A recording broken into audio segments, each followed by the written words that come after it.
Que a graça do nosso Senhor Jesus continue com você, com a sua família. Nós temos pedidos, mas também temos agradecimentos, muitas coisas boas acontecendo para muitas pessoas. E uma delas é a gente estar aqui, como irmãos e irmãs na fé, como igreja, corpo do Senhor Jesus, louvando, adorando esse Deus e aprendendo mais da sua palavra.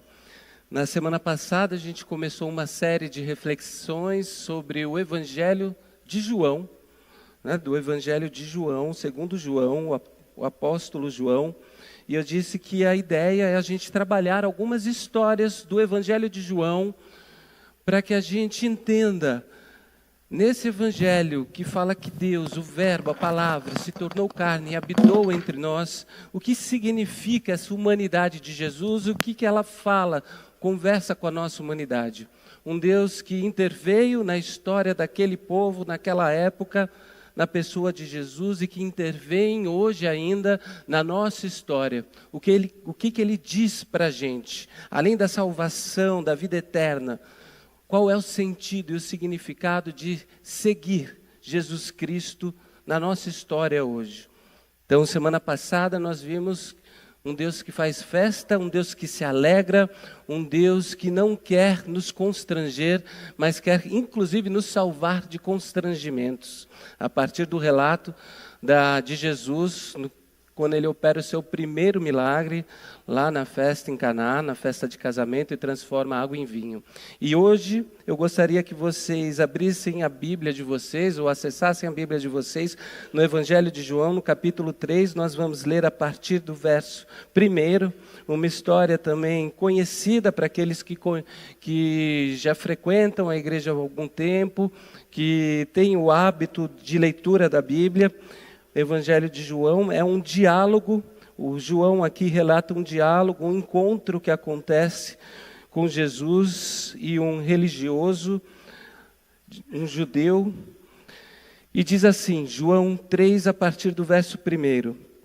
Havia um fariseu chamado Nicodemos, autoridade entre os judeus. Ele veio a Jesus à noite e disse, Rabi, sabemos que ensinas da parte de Deus, pois ninguém pode realizar os sinais milagrosos que fazes se Deus não estiver com ele. Em resposta, Jesus declarou, em verdade lhe digo que ninguém pode ver o reino de Deus se não nascer de novo. Nicodemos perguntou, como alguém pode nascer quando já é velho? É claro que não pode entrar pela segunda vez no ventre da mãe e renascer. Jesus respondeu, em verdade lhe digo que ninguém pode entrar no reino de Deus se não nascer da água e do Espírito. O que nasce da carne é carne, mas o que nasce do Espírito é Espírito. Não se surpreenda pelo fato de eu ter dito, é necessário que vocês nasçam de novo. O vento sopra onde quer, você o escuta, mas não pode dizer de onde vem nem para onde vai. Assim acontece com todos os nascidos do Espírito. Nicodemos perguntou, como pode ser isso? Jesus disse, você é mestre em Israel e não entende essas coisas? Em verdade lhe digo que falamos o que conhecemos e testemunhamos do que vimos, mas mesmo assim vocês não aceitam o nosso testemunho.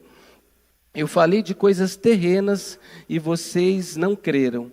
Como crerão se eu falar de coisas celestiais? Ninguém jamais subiu ao céu a não ser aquele que veio do céu, o Filho do Homem. Da mesma forma que Moisés levantou a serpente no deserto, assim também é necessário que o Filho do Homem seja levantado, aqui Jesus fazendo uma referência à cruz, para que todo aquele que nele crer tenha a vida eterna. Porque Deus tanto amou o mundo, que deu seu Filho unigênito, para que todo aquele que nele crer não pereça, mas tenha vida eterna. Pois Deus enviou o seu Filho ao mundo, não para condenar o mundo, mas para que o mundo fosse salvo por meio dele. Amém. Vamos orar? Deus, nós te agradecemos por esse momento mais uma vez e te pedimos que o Senhor agora silencie todas as vozes da nossa alma, do nosso coração, e que seja perceptível nesse momento a voz do seu Espírito, a reflexão que o Senhor quer trazer para cada uma e cada um aqui presente, porque nós sabemos que a sua palavra é transformadora e milagrosa, Deus. Nós sabemos que quando o Senhor fala aos nossos corações, às nossas vidas, milagres acontecem e nós somos transbordados de vida. E é isso que nós queremos viver nessa noite, segundo a sua vontade, segundo a ação do seu Espírito, no nome de Jesus, que eu oro e agradeço. Amém. Essa é a história, então, de Jesus, né, e de um sujeito que se encontra com Jesus, um sujeito que teve em algum momento seu coração fisgado pelos atos, pelas palavras de Jesus. E o texto diz que desde o início Nicodemos percebe que Deus está acompanhando Jesus, porque aquilo que ele faz só pode ser feito pelas mãos de alguém que está com Deus, né? E o Nicodemos é essa pessoa que foi fisgada por Jesus, mas em algum momento ele tenta resistir ou tenta fica, na verdade, em uma dúvida, sabe? Quando a gente fica naquela experiência, será que vale a pena seguir esse Jesus ou não? Será que isso vai provocar muita coisa na minha vida? Será que isso vai me pedir muita mudança? Né? E eu acho que muita gente se encontra, às vezes, nesse lugar. Pessoas que não são convertidas, mas pessoas também que são convertidas. Eu não sei se você chegou nesse ambiente de fé, e aqui eu não estou falando desse lugar, desse espaço, mas eu me refiro a esse ambiente existencial da fé.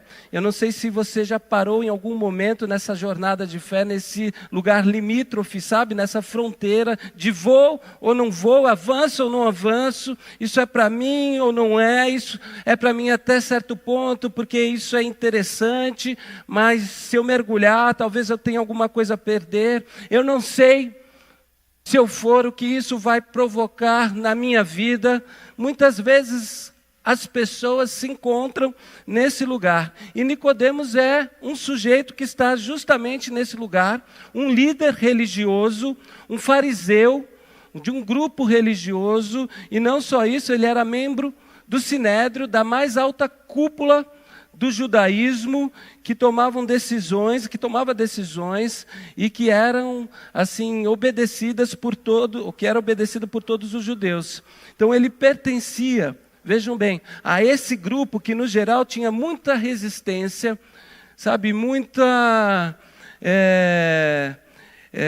resistência a qualquer grupo, qualquer rabi, qualquer pessoa periférica que viesse anunciar as obras de Deus, o reino de Deus, que não fossem segundo as suas próprias interpretações, as suas próprias regras. Esse grupo, os fariseus, eles tinham essa resistência, eles tinham a sua própria interpretação da lei de Moisés, do Antigo Testamento, e faziam com que as pessoas enxergassem o reino de Deus a partir da sua própria ótica. De modo que Nicodemos, que era um fariseu, né, dar indícios que ele teve o coração fisgado por Jesus, um rabi periférico, não lhe caía muito bem.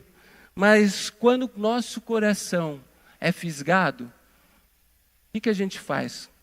O que a gente faz quando a gente se apaixona? O que a gente faz quando alguém toca o nosso coração?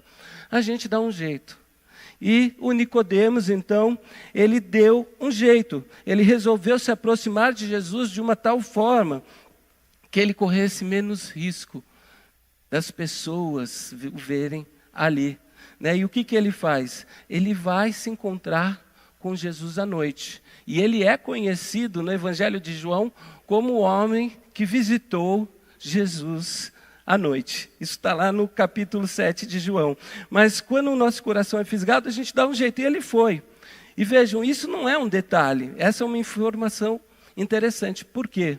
Porque ele é um líder religioso, que tem o coração fisgado, capturado por Jesus, mas ainda estava naquela fase da vida que questionava se valia a pena se mostrar mostrar para as pessoas que ele teve o coração capturado por Jesus ou não.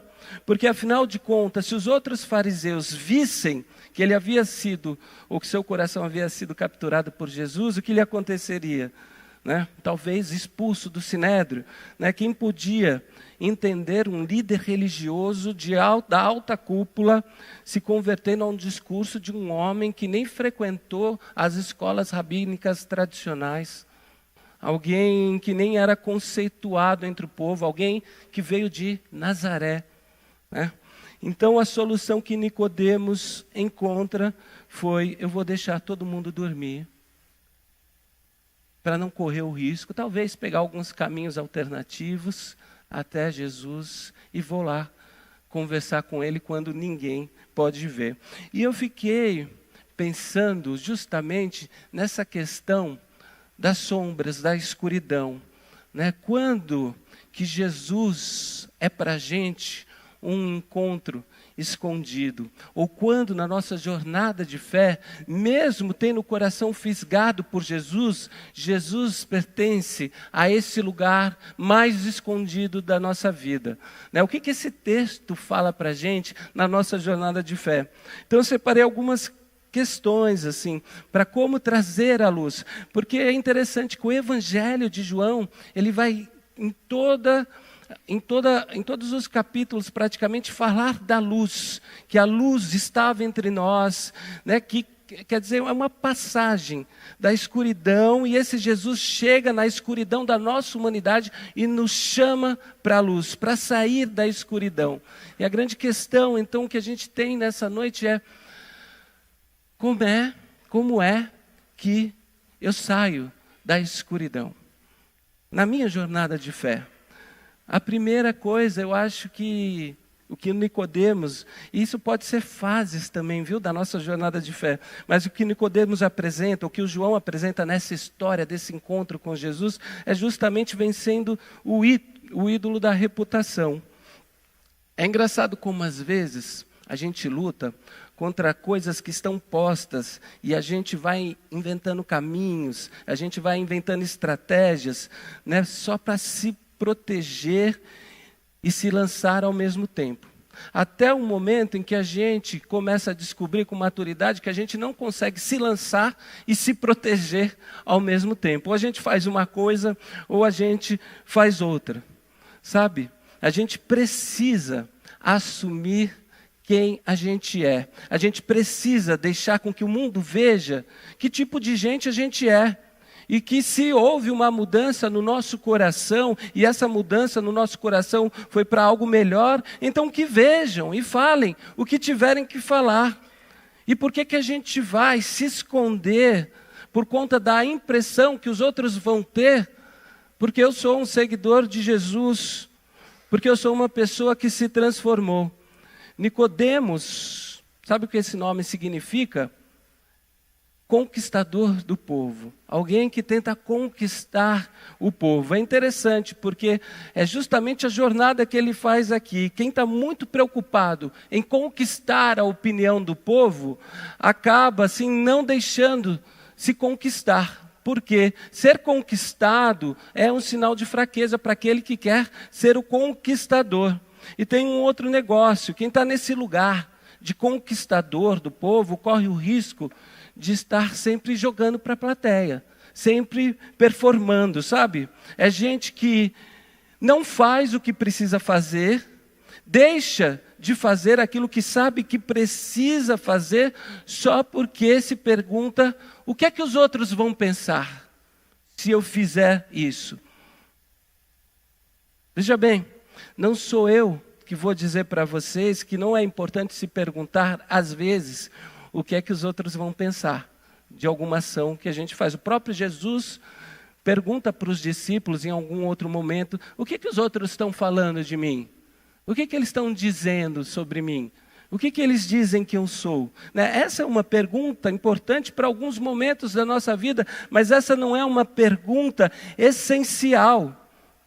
Porque se a gente constrói a nossa vida tentando conquistar o olhar do povo, ou seja, fazendo a pergunta: o que as pessoas vão pensar se eu aparecer desse jeito? O que as pessoas vão pensar se eu disser tal coisa?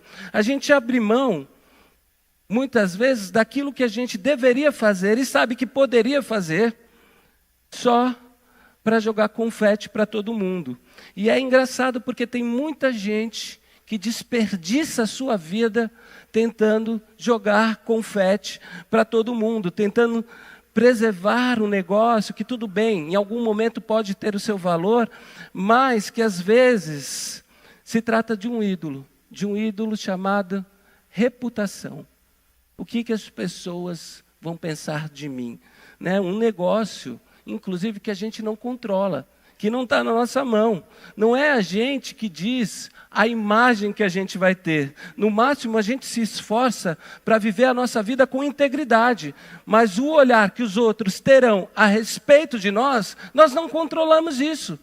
São os olhares que eles constroem. É responsabilidade deles, não nossa. E viver tentando, então, ser íntegro e ao mesmo tempo querer jogar confete para ter o reconhecimento dos outros, isso vai se tornando algo muito angustiante, porque a gente não consegue mudar ou aferir no olhar do outro a respeito daquilo que ele pensa, que o outro pensa sobre nós. E está aqui o Nicodemos, um conquistador, sendo conquistado aos poucos por Jesus, mas ainda justamente nesse dilema: conquisto ou me deixo ser conquistado? Aí ele encontra uma saída. Ele vai a Jesus se proteger do olhar dos outros durante a noite. E tudo bem, se você está aí querendo se proteger do que vão pensar, agora que você está indo para a igreja, agora que você está seguindo a Jesus, sabe? Agora que você se tornou um seguidor de Jesus de Nazaré, tudo bem. Eu acho que todo mundo já passou por esse lugar de seguir a Jesus e estar em certo ambiente e se perguntar: o que vão dizer se eu dizer aqui que eu sou cristão? Eu acho que todo mundo já passou. É engraçado como a gente às vezes carrega, né, uma vergonha, um constrangimento por fazer essa escolha que é poderosa e transformadora às vezes de seguir a Jesus. E eu entendo às vezes, porque eu já passei por isso. Eu cresci na igreja e eu cresci aprendendo que eu não podia me envergonhar do Evangelho, como Paulo fala em Romanos. Não me envergonho do Evangelho, né? Porque ele é poder de salvação para todo aquele que crê. Mas depois a gente fica com uma certa vergonha, na adolescência, na escola, né? A gente vai se envergonhando. Depois a gente passa por uma fase mais madura, né? E volta a não se envergonhar. As pessoas... E depois, com o mundo evangélico, do jeito que está, às vezes a gente fica assim, receoso de dizer assim: eu sou evangélico, eu sou cristão, né?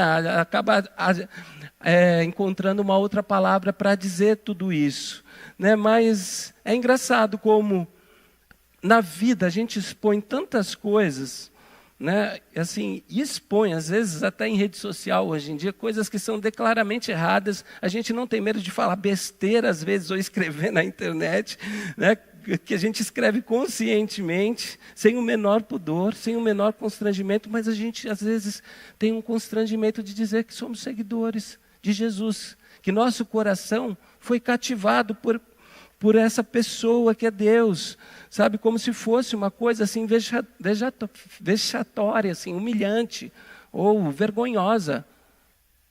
Então, a primeira coisa que o João está dizendo aqui desse encontro para a gente é: vem para a luz. Você é ou não é um seguidor de Jesus? Bate no mesa e pronto. Não tem do que se vergonhar. Se Jesus está te chamando para uma transformação, está dando significado e sentido para a sua vida, para uma vida melhor, por que se vergonhar? Vem para a luz. Se Jesus capturou seu coração, meu irmão, minha irmã, sai dessa escuridão, sai desse negócio de querer encontrar Jesus só à noite, só no domingo na igreja, sabe? Só em casa, no meio da família. Leva Jesus para onde você estiver, sabe? Quer dizer, se essa palavra de Jesus encontrou eco no seu coração, se ela fez sentido, se você em algum momento da sua história foi fisgado por essa palavra, assim, foi uma palavra de vida, viva com integralidade essa jornada, porque não dá para viver essa vida dúbia. A gente precisa, sabe, viver Jesus em todos os aspectos, em todos os momentos da nossa vida. Porque deve ser muito difícil, é muito difícil, viver aquilo que a gente não é, ou não poder dizer aquilo que a gente é, de fato. Enfim, eu cresci aprendendo a não me envergonhar. Hoje eu não me envergonho. Hoje, inclusive, assim, eu acho muito interessante quando eu digo algumas coisas e sou convidado para alguns contextos, e tem alguns amigos que são ateus, não religiosos ou de outras religiões, e falam: nossa, faz muito sentido o que você fala. Hoje eu não preciso me esconder, eu não preciso ser uma pessoa intolerante, mas ser quem eu sou. Recentemente eu fiz um casamento de uma família com quem eu trabalhei quando eu era muito jovem ainda, muito jovem. E hoje, assim, uma família religiosa. Eles me chamando de pastor e ficando felizes, etc. Eu sinto assim um prazer muito grande, assim, de poder falar do Cristo, de poder dizer eu sou cristão, e poder falar das minhas convicções políticas e de todas as coisas que acontecem na vida, sem precisar me esconder, sem precisar ir para a noite, sabe? Aparecer como eu sou. É isso. Você é pastor? Eu sou pastor. Você é cristão? Eu sou cristão. E está tudo certo. Está tudo certo. Mas às vezes a gente tem isso, né? E tudo bem, cada um tem seu tempo. A gente vai ver que o próprio Nicodemos tem seu tempo. Ele aparece agora de noite, mas no capítulo 7 ele já vai defender Jesus durante o dia. E lá no capítulo 19, ele é que junto com José de Arimateia vai pegar o corpo de Jesus, né, para fazer o sepultamento. Enfim, ele chega lá de noite, bate na porta de Jesus e fala assim: olha, eu não queria te atrapalhar, você está aí de pijama, Jesus, etc., mas eu não estou entendendo uma coisa, né? Eu queria saber um negócio: como é que o Senhor faz esses milagres? Como é que o Senhor faz esses sinais? Porque algo eu sei, ninguém pode fazer o que o Senhor faz, ninguém pode falar o que você fala, se Deus não estiver com essa pessoa. Uma outra coisa, como é que a gente sai então da escuridão? A gente precisa ultrapassar o pensamento religioso. A gente precisa abrir o coração, desproteger o nosso coração para Jesus, né? Ir além de um discurso racional, né? Porque às vezes é perceptível. Eu não sei se vocês percebem quando uma pessoa se converte, quando uma pessoa tem um coração capturado por Jesus, né? A gente não percebe que essa pessoa foi fisgada por Jesus quando ela começa a ter uma oração muito profunda, quando ela começa a falar da Bíblia de cor, ou quando ela começa a entender de teologia. Não, a gente percebe que essa pessoa foi capturada por Jesus quando essa pessoa, ela tem um encontro, ou lendo a Bíblia, ou através das ações práticas que ela vê no corpo de Jesus, na sua igreja, no seu povo, né? E ela se surpreende, diz assim: meu Deus, não é possível que Deus não esteja aqui.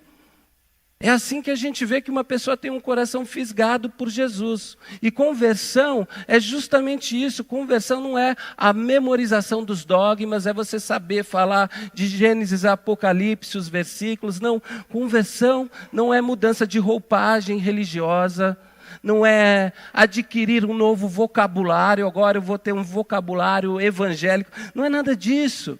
Conversão é uma espécie de deslumbramento, nós cantamos aqui, de maravilhamento, que a gente tem diante daquilo que Jesus faz através do seu povo, e a gente vê acontecendo ao ponto da gente ser impactado, da gente ser deslumbrado por isso, da gente ser tocado por isso, e a gente dizer: meu Deus, isso aqui que está acontecendo, Deus só pode estar nesse negócio, alguma coisa diferente está acontecendo que não é normal. E é isso que o Nicodemos está perguntando para Jesus: como é que pode? O Senhor faz essas coisas E o Senhor só pode estar cheio de Deus. E aí Jesus responde para Nicodemos, que está tentando ainda conversar com Jesus, vejam só, no campo da regra religiosa. Ele é um doutor da lei, na razão, né? Ele está no campo da razão. Nicodemos, ninguém pode perceber essas coisas, Jesus responde, se não nascer de novo. E aí o Nicodemos, ele tenta manter essa conversa no campo da razão, né? Como assim? Nascer de novo? Que história é essa? Alguém pode entrar de novo no ventre da mãe? Vamos deixar a conversa aqui, na razão. E Jesus está, posso falar um negócio para você? Enquanto a experiência não acontecer, você não vai nascer. Quando você não baixa a bola. Então é uma coisa que a gente precisa aprender a baixar a bola da razão, assim, em alguns momentos. A fé não é irracional. Vocês sabem que eu não defendo isso, ela é supra-racional. Tem horas que a gente ultrapassa a razão. Tem horas que vai para uma experiência que ela é praticamente indizível. A gente não consegue dizer aquilo que aconteceu com a gente. Então, quanto a fé cristã, ela for essa experiência que se mantém somente no campo da lógica, dos dogmas, de uma filosofia, sabe? Ela se torna uma autoajuda para a vida, um jeito de se viver bem. Mas a fé cristã é muito mais do que isso. A fé cristã é um mergulho de uma experiência na jornada de fé, que às vezes acontecem por coisas assim, ou acontece por coisas inexplicáveis, que a gente não consegue entender. Não tem a ver com a sua capacidade de formar opinião, com a sua capacidade de transformar a sua visão de mundo, não tem a ver com a sua capacidade de ver as coisas diferentes por causa de Jesus. Ela é isso tudo, é também, né? Mas não é entender somente o texto e agora enxergar esse texto de uma outra perspectiva, de um outro ponto de vista. Não, ela é, antes de tudo isso, a fé, passar por uma experiência que Jesus chama aqui no texto de novo nascimento. Novo nascimento. E enquanto a gente insistir nesse negócio de manter diálogos racionais com Jesus, sabe, apenas aqui na razão, tentando proteger isso aqui, o coração, nós seremos, no máximo, simpatizantes do Evangelho. No máximo. Não pessoas que viveram uma experiência com Jesus, mas simpatizantes do Evangelho. A gente precisa ter experiência.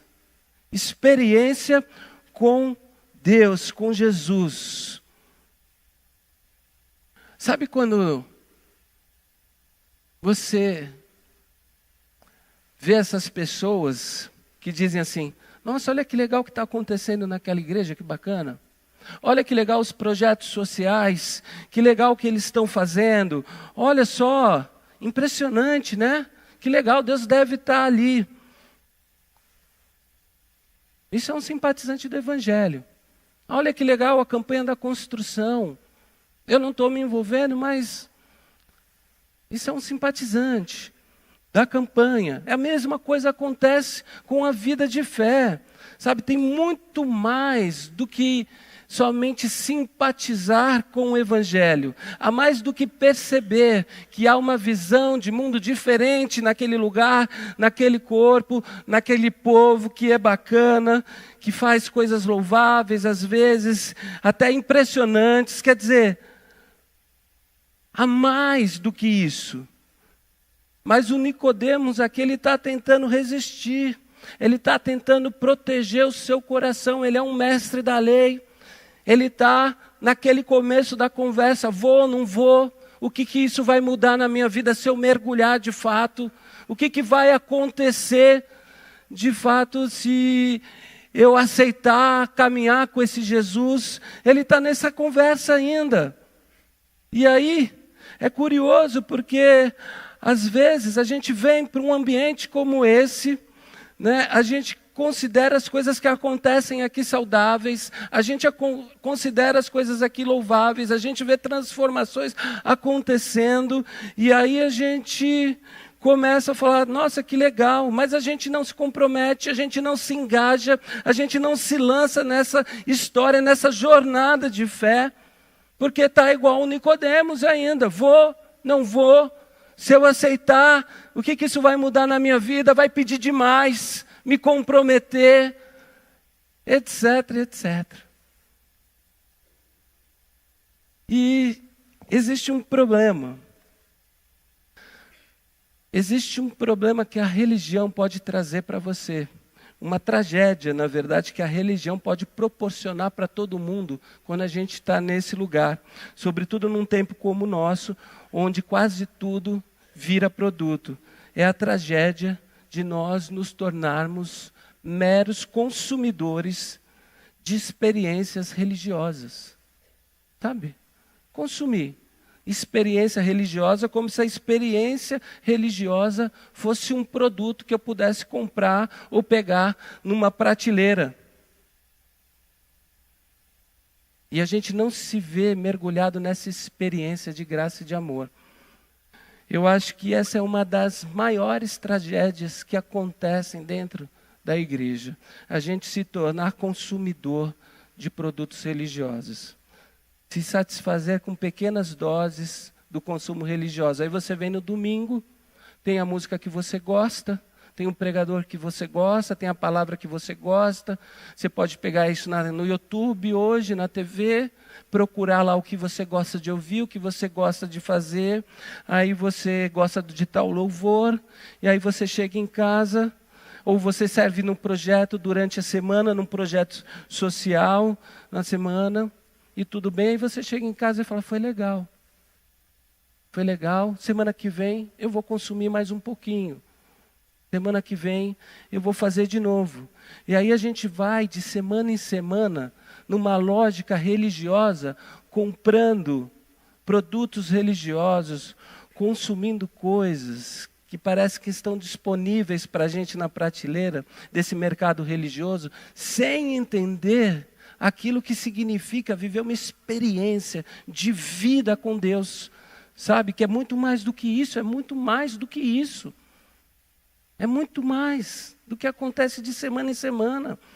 Viver com Deus significa se permitir ser capturado por aquilo que Jesus faz. Significa não proteger o coração de Jesus, desse encontro com Jesus, mergulhar, se engajar. Significa permitir que seu coração seja abraçado, esmagado e refeito por Jesus. É isso que significa, pela sua graça, pelo seu amor. E é só a partir desse lugar que a gente começa a viver essa experiência de novo nascimento que Jesus está dizendo aqui para o Nicodemos. E o Nicodemos está aqui discutindo com Jesus, racionalmente, querendo entender como é que é esse novo nascimento, como é que uma pessoa sendo velha pode voltar, quer dizer, eu sendo velho posso voltar para a barriga da minha mãe, quer dizer, a mãe que nem deveria mais estar lá.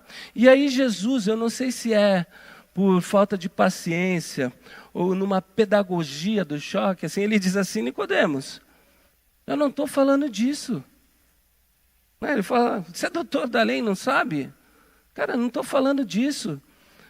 Eu estou dizendo é que você precisa permitir que o sopro de Deus te refaça. O sopro de Deus te refaça. E a terceira coisa que eu queria compartilhar aqui, como sair da escuridão. Permitir que o sopro, o Espírito de Deus te conduza. E acabe com tudo aquilo que não é de Deus na sua vida. Eu acho bonita a maneira como o Espírito Santo aparece na Bíblia, desde Gênesis. É porque ela é traduzida, essa palavra, por Espírito. Mas, na verdade, é a mesma palavra que é a expressão hebraica, é ruá, um substantivo feminino, né, que é o Espírito de Deus, ruá, que é a expressão que significa também hálito, sopro. A gente precisa permitir que o hálito de Deus, que o sopro de Deus remolde a gente, transforme a gente. É isso que Jesus está dizendo para o Nicodemos. A gente precisa permitir não apenas que os nossos olhos contemplem o que Deus faz, mas o que o seu vento sacuda o nosso ser, a nossa alma, sabe, de um lado para o outro, sem que a gente precise resistir, sem que a gente resista. Há um vento soprando do céu, sabe, empurrando a gente daqui para lá e de lá para cá, que é o vento de Deus, e a gente precisa permitir que Ele conduza a nossa vida, porque se esse vento é o vento de Deus, e Deus sabe mais do que a gente, do que para onde a gente precisa ir, de onde a gente precisa vir, por que a gente não deixa esse vento conduzir a nossa vida? Por que a gente resiste tanto? Então Jesus está dizendo para o Nicodemos, Nicodemos, para de lutar, deixa Deus soprar o seu hálito de vida e deixa Ele te refazer, deixa Ele te reconstruir. E talvez essa seja a palavra, meu irmão, minha irmã, que a gente precisa escutar nessa noite. Para de lutar, deixa Deus te conduzir com seu vento, deixa Deus te conduzir com seu sopro. Para de fincar esse pé no chão que você pensa que é firme, mas na verdade é areia movediça, sabe? E vai te levar cada vez mais profundo. Deixa Deus te levar de um lado para o outro. Esse vento que sopra que a gente não sabe de onde vem nem para onde vai, mas que é a melhor coisa que pode nos acontecer, porque nos faz nascer de novo. Se permita ser oxigenado na sua vida, por esse hálito de Deus, por esse fôlego que vem dos céus, porque o que pode vir de Deus, se não coisas boas? Por que a gente resiste? E é para esse lugar que vem essa conversa de Jesus com Nicodemos. Jesus olha para Nicodemos e diz assim: Nicodemos, o Filho do Homem, Ele veio para salvar a humanidade. Ele veio para salvar a humanidade. Nicodemos, entende uma coisa? O mundo já está condenado. O mundo, Nicodemos, está cheio de desgraça. Esse lugar, Nicodemos, que os nossos pés pisam, às vezes ele é sim a boca do inferno para tanta gente. E eu estou aqui, Nicodemos, para salvar o mundo, porque ele já está condenado. E eu acho essa conversa, e essa parte da conversa entre Jesus e Nicodemos tão importante, e você já deve ter percebido que talvez ela me serve como uma lembrança, como um tom da minha teologia, que eu defendo aqui no púlpito, mas também nas minhas conversas, na minha pastoralidade, porque eu não sei vocês, mas eu falei aqui semana passada de uma tal de teologia do terror, né? E às vezes eu tenho a sensação de que a comunidade evangélica, ela se dedica demais em anunciar ao mundo que Deus pode mandar as pessoas para o inferno. E isso foi assim por muito tempo. Que Deus pode mandar as pessoas para o inferno, pode julgar as pessoas e mandá-las para o inferno. E eu acho isso, sinceramente, tão desnecessário. Não porque falar do inferno não seja importante, está lá na Bíblia. A gente já teve EBD aqui, falando sobre inferno, né? Mas eu acho que é desnecessário porque é demasiado, por uma razão assim. O inferno é autoexplicativo. Algumas pessoas, inclusive, já vivem nele. Condenado o mundo já está, senão não precisaria ser salvo. Condenado o mundo já está. E a vida de muita gente, porque é essa história que a Bíblia conta, de um mundo que saiu debaixo da vontade de Deus e se autocondenou, de uma humanidade que se autocondenou. E a vida de algumas pessoas já é uma desgraça por conta disso. Algumas pessoas sofrem demais, algumas pessoas lutam demais, e a gente não precisa, numa espécie de uma teologia do terror, ficar dizendo assim para as pessoas: ó, cuidado, hein? Olha aí o que você fez, vai para o inferno. Ó, olha onde você está pisando, lembra da sua salvação, vai perder a salvação. Lembra dessas discussões, perde ou não perde a salvação? Né? Quer dizer, cuidado. Jesus vem como um ladrão na noite, que é um versículo, mas que distorcem para ameaçar o contexto. Jesus vem como um ladrão na noite, hein? Então cuidado, você não sabe o que vai acontecer com você. Cuidado para não ir para o inferno. Não, o que vai acontecer comigo? Eu nunca aceitei Jesus. Você vai para o inferno se você não se converter. Que tipo de teologia do terror que coloca medo nas pessoas, ao invés de falar o contrário? Eu acho que há tantas coisas que a gente pode dizer para as pessoas que já estão vivendo na sua existência um inferno, sabe? Que podem ajudá-las a tirá-las da escuridão, para que elas venham para a luz. Tantas outras coisas, a começar como essa, que é o coração do Evangelho, que está aqui nesse diálogo com Nicodemos, que Deus amou o mundo de tal maneira que deu seu Filho unigênito, para que todo aquele que nele crê não pereça, mas tenha vida eterna. O Evangelho de João vai trabalhar sempre no contexto não da condenação, mas da salvação. Da salvação. Se você pega o primeiro capítulo, ele diz: o Filho é a verdadeira luz que ilumina todo mundo. O julgamento que Deus faz para o mundo é justamente rejeitar a condenação, entregando seu Filho, para que o mundo seja salvo. Para que o mundo seja salvo.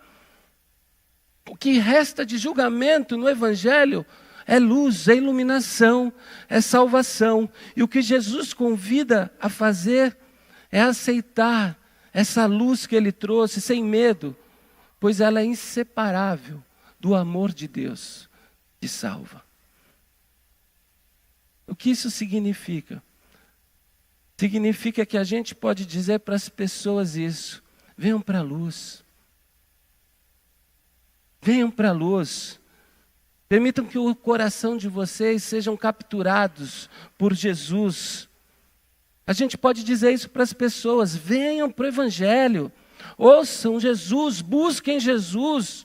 Busquem Jesus preocupados com a sua reputação, se for o caso, mas busquem Jesus. Ou busquem Jesus largando tudo para o alto, não se importando mais do que as pessoas vão pensar de você, mas busque Jesus. Por quê? Porque Ele veio para nos salvar, não para nos condenar. Ele veio para nos salvar, Ele veio para oferecer perdão, graça, misericórdia para esse mundo e para nós. É isso que Jesus veio fazer.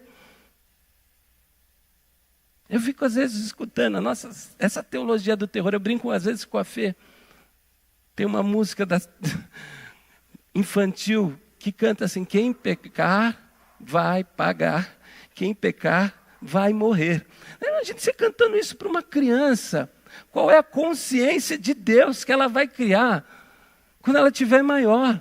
De um Deus que veio para condenar, contrariando o que está escrito no verso talvez mais recitado aqui que a gente faz em João 3,16, que Ele veio porque amou, porque amou veio para salvar o mundo.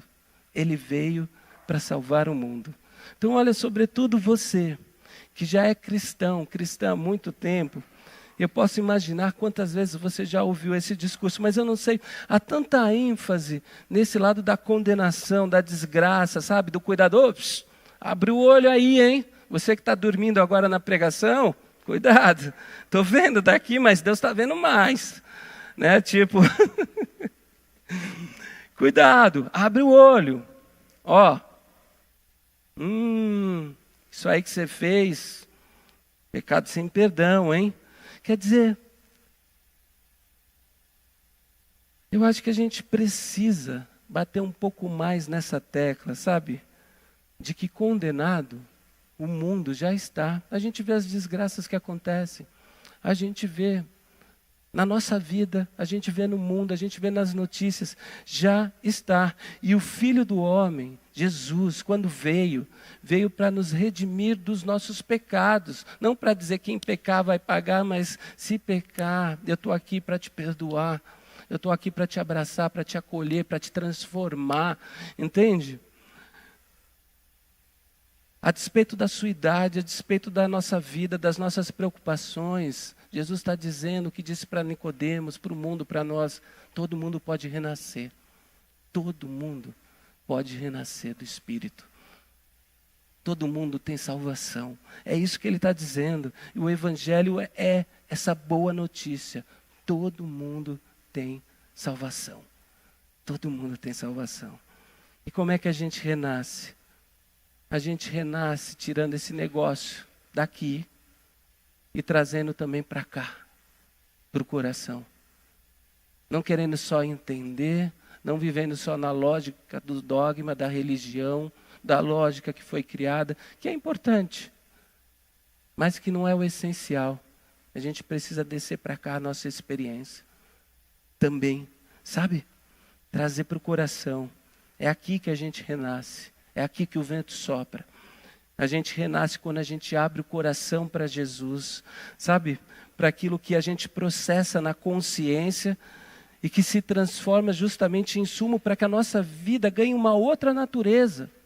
Para que a gente se veja diferente. A gente renasce quando a gente acredita que não importa quão dantesco seja o inferno existencial das pessoas, esse inferno ele pode ser substituído por um céu que está à nossa disposição, a sua e a minha, não apenas quando a gente morrer e se encontrar com Jesus no céu, mas hoje, aqui e agora. A gente renasce quando a gente permite que o nosso coração seja abraçado, fisgado e transformado pelo poder desse Jesus que recebe, inclusive, quem preocupado com a sua reputação, vai encontrar com ele escondido de noite. Ele recebe também. Ele recebe também. Mas vem para a luz. Vem para a luz da sua fé. Às vezes eu tenho a sensação de que a gente marca encontros com Jesus como Nicodemos, né? Em que a gente quer entender com a razão aquilo que Jesus está dizendo e a gente vai avaliando. E Jesus está dizendo assim para a gente: tem que nascer de novo. Tem que nascer de novo. Mas eu não estou falando de lógica religiosa, eu não estou falando de cálculo, eu estou falando de uma experiência existencial profunda, em que você tem que se jogar. E aí a gente insiste: tudo bem, Senhor. Aqui é bacana, a cachoeirinha é acolhedora, a cachoeirinha tem projetos sociais. É legal, parabéns, hein? Minha máxima admiração. Parece que a gente fica nesse papo com Jesus, esse papo de Nicodemos, né? E a gente fica nisso, sem viver o grande mistério do deslumbramento de viver, que é viver essa experiência com Jesus todos os dias. Foi Jesus quem disse, hein? Aquele que não comer da minha carne, aquele que não beber do meu sangue, não tem parte comigo. Ele não está aqui condenando, ele está dizendo, não tem experiência se não for visceral. É Jesus quem diz. Parece escandaloso, mas ele diz, se não for visceral, não tem experiência. É algo que precisa ser visceral, sabe? A totalidade da vida. Tem que levar para dentro, tem que mastigar, tem que renascer. Tem que viver Jesus. Tem que renascer. E ele está falando então para Nicodemos, vem para a luz. Vem para a luz. Então você que está muito preocupada com o olhar do povo, em controlar a sua imagem diante de todo mundo, você que está aí travado nas conversas intelectuais, racionais com Jesus, mergulha no Evangelho de cabeça. Mergulha no Evangelho. Essa é a boa notícia que Jesus trouxe para mim e para você. Só tem uma forma da gente renascer, permitindo que o sopro de Deus, o seu Espírito, nos sacuda em nossa existência de uma forma tão profunda, que só Ele sabe fazer, ao ponto de a gente viver experiências com Deus, que a gente não vai entender, e a gente não vai saber explicar, mas a gente vai ficar deslumbrado dizendo assim, isso aqui só pode ser Deus. Isso que me aconteceu só pode ter vindo de Deus. Não é só uma experiência de consumo religioso de domingo a domingo, é a possibilidade da gente viver Jesus. Sabe? Parar de proteger o coração. E se Jesus de Nazaré começar a fisgar nosso coração por dentro, ao invés de a gente tentar lutar contra, ao invés de a gente ir para o escuro, para o escondido, se render por completo e assumir, é isso. Ele fisgou meu coração. E se você está aqui como eu, e nasceu na igreja, e está dizendo assim, nossa, seria tão bom que uma pessoa que não ouviu ainda, não conhece Jesus, estivesse aqui para ouvir isso, e para olhar e conhecer Jesus. Deixa eu dizer uma coisa, o Nicodemos somos nós, eu e você também, nós que temos essa caminhada com Jesus, porque não importa quanto tempo de jornada de fé a gente tem, às vezes parece que a gente volta para aquele mesmo lugar, para aquela mesma escuridão, de tratar Jesus nessa escuridão, de tratar Jesus racionalmente, de seguir a lógica religiosa, de proteger o coração e tentar defender as suas escolhas para não entregar o seu coração para Jesus, sabe? Quando no fundo, o lugar que Deus resolveu fazer morada é aqui, no nosso coração. É aqui. Então, meu irmão, minha amiga, minha irmã e meu amigo, nessa noite eu quero dizer que se você está em algum momento parecido com Nicodemos, você pode hoje trazer Jesus de novo para as entranhas da sua existência e viver essa experiência abundante de todos os dias, renascer com Ele, todos os dias, sabe? Minha oração é, deixa o vento soprar, esse vento que você não sabe de onde vem, nem para onde vai, mas deixa ele te levar. Esse vento, esse sopro, esse hálito de Deus, o Espírito de Deus. Vamos fazer uma oração? Se você quiser e puder abaixar sua cabeça e falar com Deus. Eu acho que a gente aprende muito nessa experiência assim, de conversão, de arrependimento. Sabendo que arrependimento não é só a gente pedir perdão pelos nossos pecados, pelos nossos erros. Arrependimento é um reconhecimento de alguém que assume que precisa nascer de novo pela graça, pelo perdão, pelo amor de Jesus, através do seu Espírito, do seu vento. Você não precisa defender seu coração. Você só precisa mergulhar e deixar o vento soprar no seu rosto. O vento do Espírito, para que ele adentre o seu coração. Senhor, nós estamos diante de Ti nessa noite, sabendo que muitas vezes os nossos encontros são camuflados. Muitas vezes nós não conseguimos orar com os nossos familiares, com os nossos filhos, filhas, com os nossos cônjuges. Porque guardamos o Senhor, temos o Senhor no coração, mas algo faz com que a gente resista a essa experiência profunda de viver contigo, Deus. E eu sei que cada pessoa tem seu tempo de assimilação, seu tempo de entrega, mas aqui eu quero colocar todas essas pessoas que estão orando a Ti. O Senhor ouve as diversas vozes, o Senhor conhece as resistências de cada coração e de cada ser. Mas o Senhor também sabe da vontade de cada um, de vencer essa resistência, essa escuridão e ir para a luz. Assim como acontece com Nicodemos no processo de conversão dele, Deus. Nós queremos sair desse lugar, desse esconderijo. Nós queremos ultrapassar aquilo que nós já entendemos sobre Ti, para vivermos essa experiência contigo. e nos deslumbrarmos, nos maravilharmos diante daquilo que o Senhor pode e vai fazer na nossa vida. Porque sim, o Senhor é um Deus de milagre, e nós queremos nos entregar integralmente a esse Deus de milagre, as nossas vidas a Ti. Mesmo que a gente não saiba explicar muita coisa, mesmo que a gente não tenha todas as respostas, mesmo que a gente viva experiências que são do campo da fé, indizíveis, inexplicáveis, inefáveis, nós queremos viver essa experiência profunda contigo, porque nós sabemos, como disseram os seus discípulos, só Tu tens as palavras de vida eterna. E essa salvação que o Senhor nos trouxe, porque nós sabemos que o Senhor não quer nos condenar diante dos nossos erros, o Senhor quer nos restaurar. Diante das nossas rupturas, o Senhor quer nos refazer. Diante dos nossos tropeços, o Senhor quer nos levantar para que a gente continue andando e vivendo essa vida abundante. Diante da salvação que o Senhor proporcionou para nós através do seu Filho Jesus, hoje, aqui e agora, e para toda a eternidade. Por isso nós queremos isso, Deus.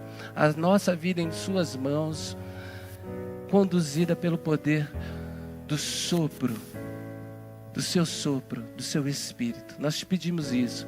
Nos visita e visita cada família aqui nessa noite, Deus.